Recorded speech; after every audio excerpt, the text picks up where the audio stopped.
And I remember in the last few months of her life, she wasn't worrying about getting well. She was trying to figure out the insurance forms because she had just gotten a new job, and there was some question as to whether this was going to be considered a pre-existing condition, and the insurance companies wouldn't have to pay the medical bills. So I know what it's like to see a loved one suffer, not just because they're sick, but because of a healthcare system that's broken. And it's wrong, and it's got to change.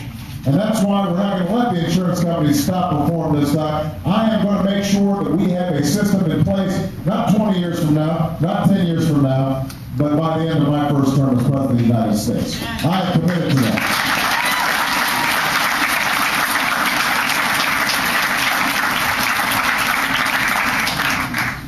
I am committed to making sure that every child in America has a world-class education.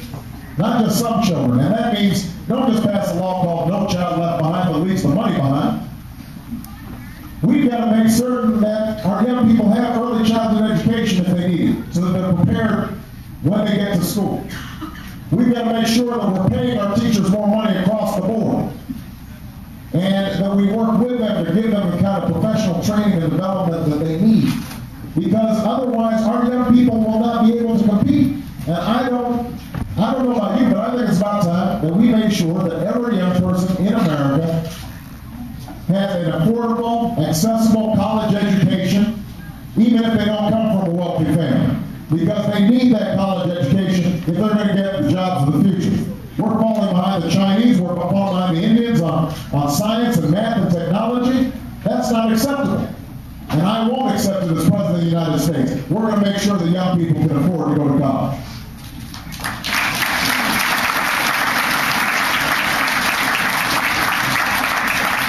I don't accept that the American dream is a thing of the past. I think it's part of our future.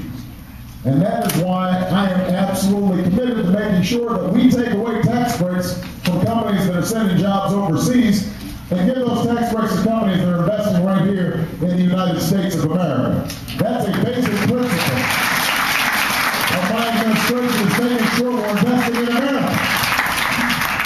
That's why I want to stop spending $10, $12 billion a month in Iraq, money that we could be using to invest in infrastructure, building roads and bridges and schools and hospitals right here in Iowa, all across America, and putting people back to work. I don't intend to raise the minimum wage every 10 years. I'm going to raise the minimum wage to keep pace with inflation so that workers don't fall further behind. I want to make sure that we've got the kind of protections for workers when it comes to trade where we're not just giving away the store. We keep on putting trade agreements in place that are great for Wall Street, but not very good for Main Street. And I am absolutely committed to making sure that we will continue to trade with other countries, but that we're tough negotiators and we're thinking about American workers when we go into these trade deals, to make sure that there are labor protections and environmental protections with our trading partners. And if they start undermining us by devaluing their currency, then we call them to the carpet on. Most of all, I am committed to changing our foreign policy because not only do I intend to end the war in Iraq, I want to change the mindset that got us into the war in Iraq. You know, we're seeing it now again with Iran. This notion that somehow the only tools available to us in terms of changing our foreign policy have to do with our military. Well, listen, we will have the strongest military on earth. But what I'm also committed to doing is making sure that our military is used properly, not in misguided wars. So I'm going to have our troops home in 16 months. We're going to be as careful getting out as we were careless getting in, but we're going to get our troops out. We're going to get them home. It's been there long enough. Because there's no military solution to the problems in Iraq, only political solutions to be had. And we are going to initiate the kind of diplomacy inside Iraq to get these folks to start solving their problems among themselves.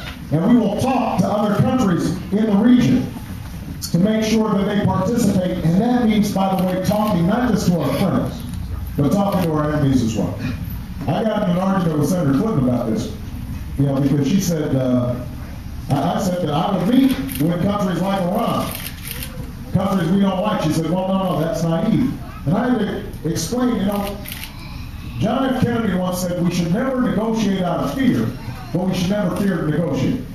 Strong countries and strong presidents are willing to talk to their enemies to see if we can resolve conflicts and to tell them where America stands. And that's what I intend to do as President of the United States. I want to lead a new era of diplomacy around the world. I want to go before the world community and say, America is back. And we will continue to lead militarily by getting off the wrong battlefield in Iraq and going after al-Qaeda militants in places like Afghanistan.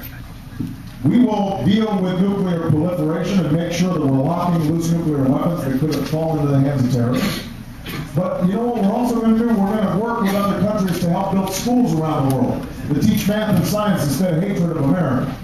We're going to work with them to help build their public health infrastructure and deal with things like HIV and AIDS so that they understand that we want to work with them to help them with their futures. And while we're at it, we're going to close Guantanamo. We're going to restore the right of habeas corpus. We're going to do things that send a message about who we are, what our values are. That we're not just going to lock people up without charging them. We're not going to ship people off to other countries for then a night to be tortured. That's not who we are as Americans. That's not what we stand for. And that's what the next president has to say clearly to the world. Now, let me just close my initial comments by saying this. I am confident in my ability to lead this country. I would not be running if I weren't. I've got 20 years of experience in public service, fighting on behalf of working Americans who feel like they have been forgotten, who need a voice in the corridors of power. I've done it as a community organizer, as a civil rights lawyer, as a constitutional law professor, as a state senator providing health care to people who didn't have it, as a United States senator. So I've got a track record of bringing about change. But here's the thing, I can't do it by myself.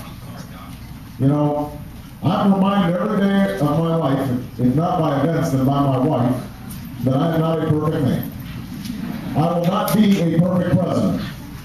But I can promise you this, I'll always tell you where I stand, I'll always tell you what I think.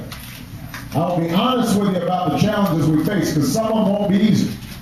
We're going to have to work hard to solve some of these problems, to dig ourselves out of the hole that George Bush has gotten us into. I'll listen to you even when we disagree. We're going to disagree sometimes. You're not going to agree with every single thing that I say. But most importantly, I will wake up every morning in the White House thinking about how can I make your lives just a little bit better? How can I make your retirement a little bit more secure?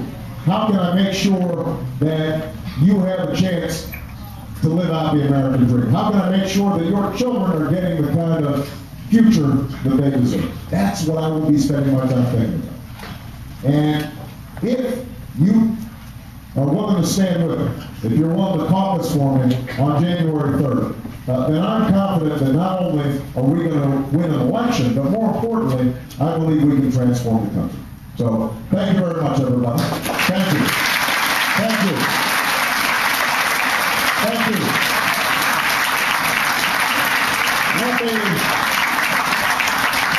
I want to make sure that we have some time for questions. So let me open it up. You got this gentleman right here. There are also some people with microphones in the audience so that people can hear your question. Go ahead. Okay, earlier this year, the Congress tried to push through a bill that was to become known as the amnesty bill for illegals.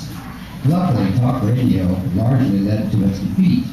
Had it been passed by Congress, as president, would you have signed it? Let me tell you what I think we need to do with that, with the whole issue of undocumented workers and illegal immigrants. I strongly believe we've got to have strong border security. There's nothing wrong with America having control of its borders and knowing who comes in and comes out. And so I would absolutely redouble our efforts. Border patrols, surveillance equipment,